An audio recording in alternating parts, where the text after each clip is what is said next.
Mémoire du Sénégal.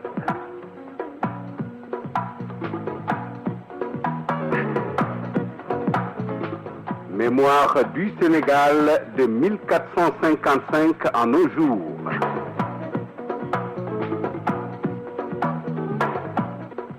Une production de Radio Sénégal International présentée par Atoumane Mbaye, conservateur aux Archives nationales.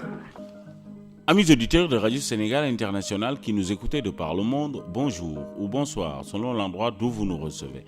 Le 4 décembre 1920 était créé un conseil colonial.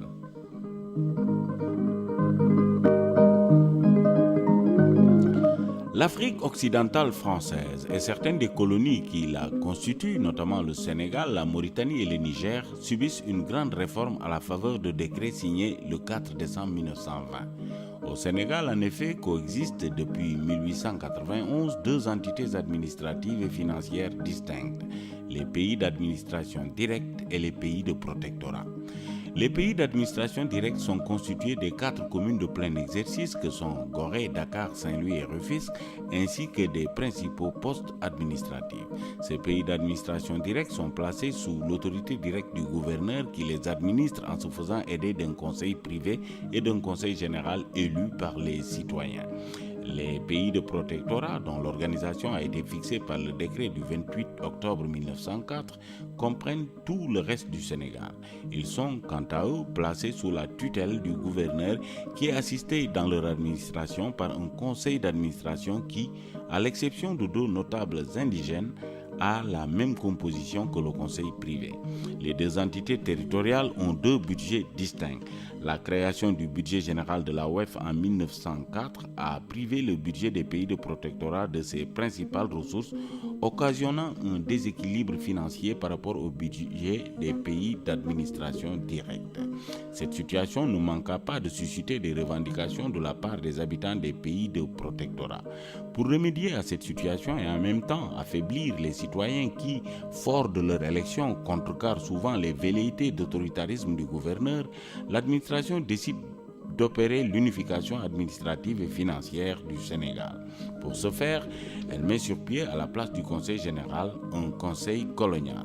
Le conseil colonial est en quelque sorte un conseil général dans la composition duquel on a fait rentrer des chefs de canton, fonctionnaires nommés par le gouverneur et payés par le budget local. Le conseil colonial est créé par le décret du 4 décembre 1920. Il a autorité sur l'ensemble de la colonie.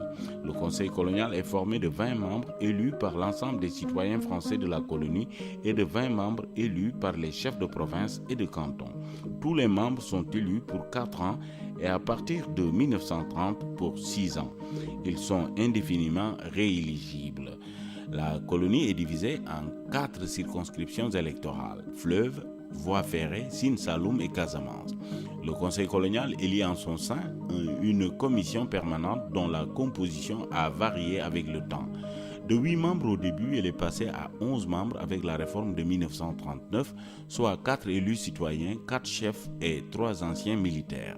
La commission a un président et 3 secrétaires.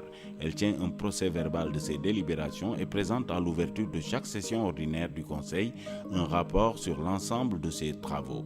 Le Conseil colonial a eu comme président Louis Guillabert de 1922 à 1923, Duguay Clédor de 1925 à 1934, Abikan Diallo en 1935, Moustapha Malik Gaye de 1937 à 1944, Adamolo en 1945. Avec la réforme de 1939, le Conseil colonial était en train d'élargir ses bases, mais la Deuxième Guerre mondiale est venue mettre un terme à cette expansion. À la fin de la guerre, en 1945, la nécessité de nouvelles réformes met fin à l'existence du Conseil colonial.